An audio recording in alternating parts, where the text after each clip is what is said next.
Welcome to Daxue Talks, a show powered by Daxue Consulting, a China-based strategic market research company founded in 2010. I'm Olivier Verrou. I'm the founder of Gentleman Marketing Agency, GMA. We are a digital marketing agency focused on performance, and we are based in Shanghai here. When you are a fashion brand, how do you use your own branded website in order to get visibility and get sales? It's a very good question that most of brands are asking. Basically, in China, your own website is not necessary. It's a plus, but it's not necessary. Explain you why. The promotion are not on this platform and the buying are not on the platform. So if you have a website, it's a kind of like a window. So it's a kind of like place where you need to show yourself, explain your story if the people want to have more information. So we don't recommend to sell your fashion brands on your e-commerce website. So conversion rate will be extremely low. You can redirect these people to your Tmall store, to your Jingdong store, to your WeChat store, to whatever the platform they want if the people want to buy. You can also direct this traffic to your social media, like WeChat, like Weibo, like Little Red Book, like Douyin, and if the people want to basically to follow to get more information. So the platform is really it's your website. You need to create a kind of platform where you attract the traffic in one side and have to redirect the traffic easily in the other side. So don't make it too complex. Don't put too much information. Don't put hundreds of pages. Anyway, people will not read hundreds of pages. 10 page, easy to read, easy to understand, maybe a video to understand who you are. And after the question is like how to attract traffic to this website. So it's basically working on the search engine, because if people search, if people have questions, they will search and they will visit your website. If you are working in B2B, because you need to send your website to your potential partners. And it's also if you want to have the distributors that want to distribute your brand. So a lot of business in B2B, the people are going to your website and they would like to see if there is a kind of like a potential collaboration with distributors. In e-commerce, basically you have the direct way to sell. So you sell with your own Tmall platform, but you can have distributors that are selling to their Tmall your product. This is a B2B negotiation that you have with them. And they like to visit your website to see if there is a potential collaboration, and then they will contact you and discuss if they like the brand and if they like the product. How useful is it to invest in search engine optimization when you are a fashion brand? If you invest in SEO, you should invest in a specific kind of SEO. That is basically what we call the SEO for the reputation. Let me explain you how it works. Before investing the keywords, that's basically like if you are a bags brand and you want to sell bags, it's maybe easier at the beginning only focused on your brand name and to control all the results. So you can control the result with the forums, with the Q&A, and if you do some online press, you can put these articles on your brand name. So basically you control what we call the brand zone. So all the top 10 results on your name, plus the different comments that you have. After, you can also work on your SEO for more business keywords. So for example, like if you sell bags, you can target on the keywords bags. So if the people sell bags, you can bring some visitors. So you attract traffic, people want to know more, and this kind of like traffic can redirect to your website.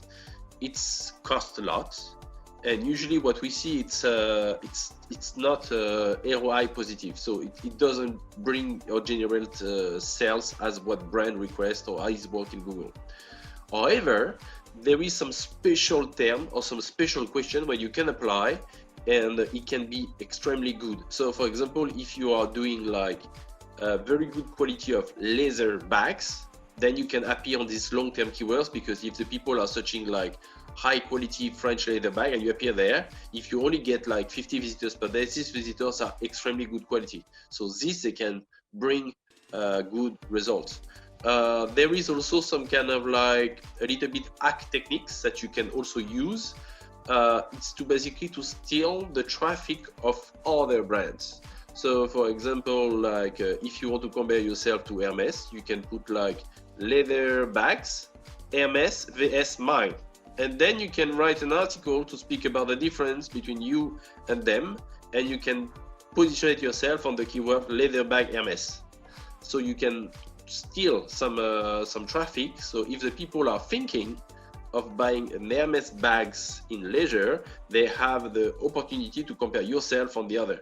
What you need to understand, it's like in the mind of the girls, and especially for the Chinese girl, when it's made of luxury product, they will search a lot.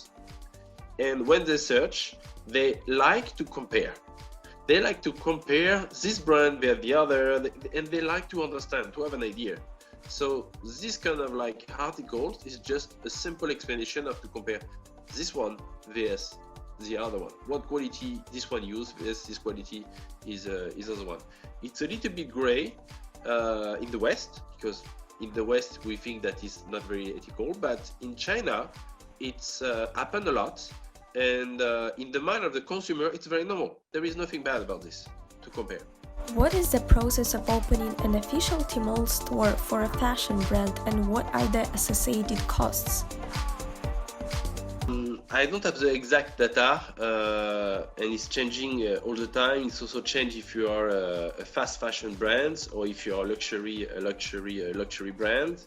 If you are a luxury brand, you can also integrate the Tmall pavilion. So the price are different. And we also see by experience that prices are really different on the brands. Some brands are invited by Tmall. So Tmall find them, invite them, and they give them a very, very low price with very, very good conditions to make it. It's really different. And you have also some brands who are quite new, who have basically they don't feel any potential, so they will put basically the full price on them. So it really depends. The second factor, it's if you want to design your store, it's also the same. You can make it minimum. So for $5,000 to $10,000, you have a Tmall store. It's not perfect, but you have it. And if you want to have very good, very long, very personalized picture, this cost of the Tmall store can reach to $10,000 to $50,000 to have something really, really good, because the page and the content on Tmall usually are very long, very details, and if you read, it takes time to do it very well, it can really cost a lot. Usually the brands, or we advise the brand to first arrive and make something cost effective at the beginning to try. Even if you take their own picture in the West to look like very Western, it's fine. Then we learn, we adapt, and in step 2 we redo the Tmall and we upgrade it to a better versions, and especially to the page that we think that they have a good potential. So instead of basically to put all the money at the beginning, you have to do it to develop it step by step.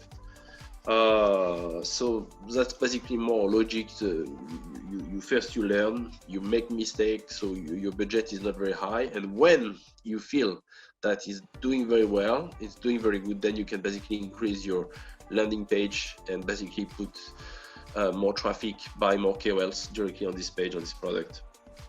As we know, inventory is key for fashion brands, especially clothing. How do you manage logistics, warehouse, and stocks inventories for fashion brands selling online? We use partner. We are 100% transparent with our clients. If you go to our office, you will see nobody who is packing. We have no warehouse. It's totally not our job.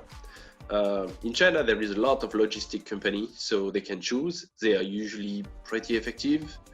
They don't cost much, and they are very, very well organized. I mean, we cannot compete with all the modalities that I have with the logistic companies. So they choose a partner, and this logistic company is managing the warehouse and the stocks and all these things like this.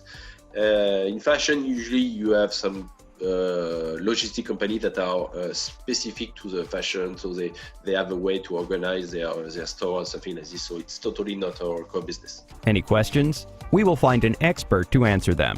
Drop your questions in the comments or send us an email, dx@daxueconsulting.com.